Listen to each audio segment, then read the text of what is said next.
Hai sob, balik lagi sama aku Nando. Jadi di video kali ini aku akan melanjutkan tugas keterampilan membaca, yaitu membaca kreatif. Jadi langsung saja kita ke videonya ya sob. Jadi untuk materi yang pertama ini yaitu tentang pengertian membaca kreatif.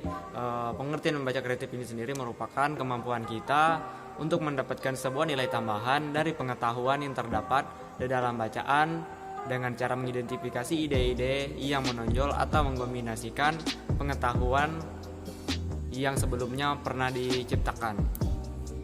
Ya, untuk yang kedua yaitu ciri-cirinya.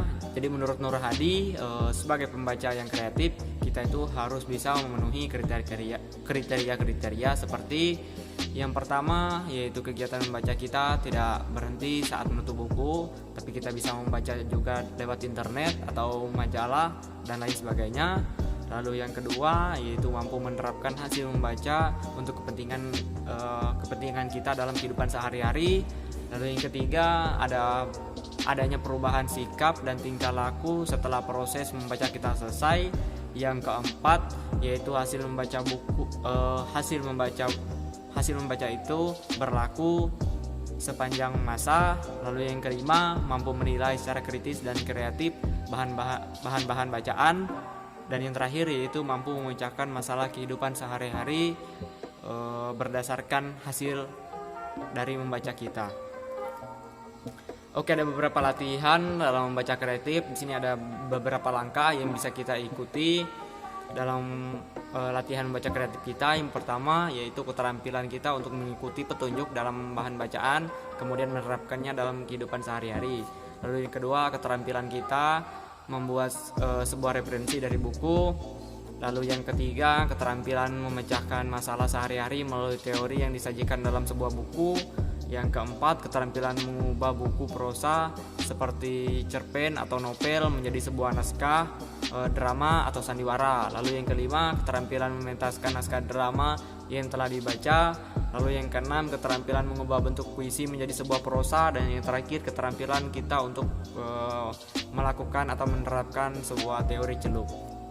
Ya, menurut Tarigan sendiri, tujuan dari membaca kreatif ini ada 6. Yang pertama yaitu dramatisasi, lalu yang kedua interpretasi lisan atau musik, yang ketiga narasi pribadi, yang keempat ekspresi tulis, yang kelima ekspresi visual, dan yang terakhir itu aneka tujuannya.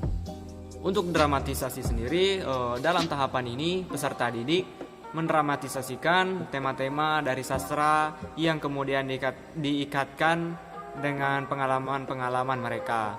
Lalu kemudian peserta didik diberikan kesempatan untuk menggunakan jenis-jenis drama dan menginformasikan isi dari penggalan-penggalan sastra ke dalam berbagai macam ekspresi atau sudut pandang. Lalu untuk interpretasi lisan atau musik, pada tahap ini peserta didik dilatih untuk membandingkan aneka ragam penggalan sastra melalui penggunaan interpretasi lisan atau musik. Lalu ada narasi pribadi.